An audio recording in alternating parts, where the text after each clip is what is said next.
Okay, so what I'm doing today is I'm going to install some LED lamps into these turn signals. Now, they don't make a ready-made lens and housing that's an LED.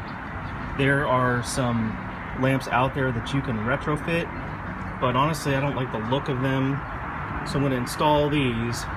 And I got some resistors because I installed these once and they didn't flash, so putting the resistors in line should allow them to flash.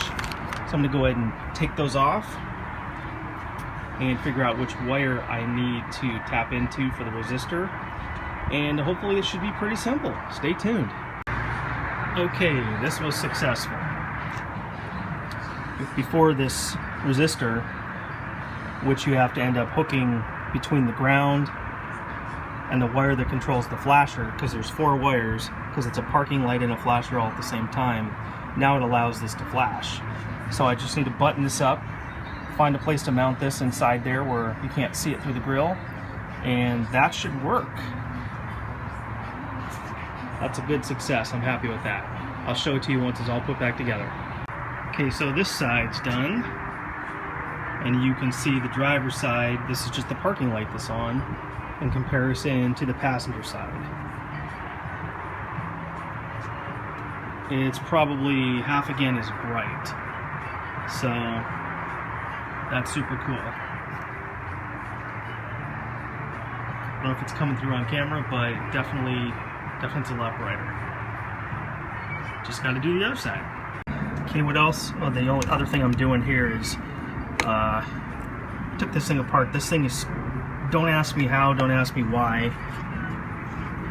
This whole assembly is covered in grease and dirt stuck to it, and it's not sealing very well. So we've got the seal in there. It's made of a soft foam. I'm very surprised it's actually not breaking apart, but I just got some hot soapy water, cleaning this thing up. All the wire, you can see all the wires are crusty and everything. I really don't know what this Jeep has been through in its past life, but it's got dirt and grease in some of the weirdest spots. So I'm going to clean this up too. Okay, they are done and they work. Happy with them. I don't know how long they're going to continue to work because this housing is not very weatherproof, and I think those LEDs are probably pretty sensitive, so I'm going to have to get some caulking and seal the back of this thing. And there's a weep hole at the bottom. I'm going to seal that up to hope that these things will last for a while. Something tells me the first time it rains they might short out. I don't know, we'll see. Speaking of shorting out, we finally fixed the Jeep starting issue. As you may remember, replaced the starter, replaced the ignition switch, replaced the relay, added a start button, and none of that would seem to help the intermittent start issues. I was at Nick's house last night and we finally traced it down. I thought I was going to have to buy a computer for this thing because that was pretty much the last thing. It ended up being there was a kinked wire in the harness. That is the trigger wire, the green wire you see right there. That's the trigger wire for the starter solenoid, and that was kinked at the very top because it had a plastic shield that was clamping down around it. I guess after 24 years of being pinched, the wire must have broken inside. So we traced that down, and sure enough, that wire was shorted out.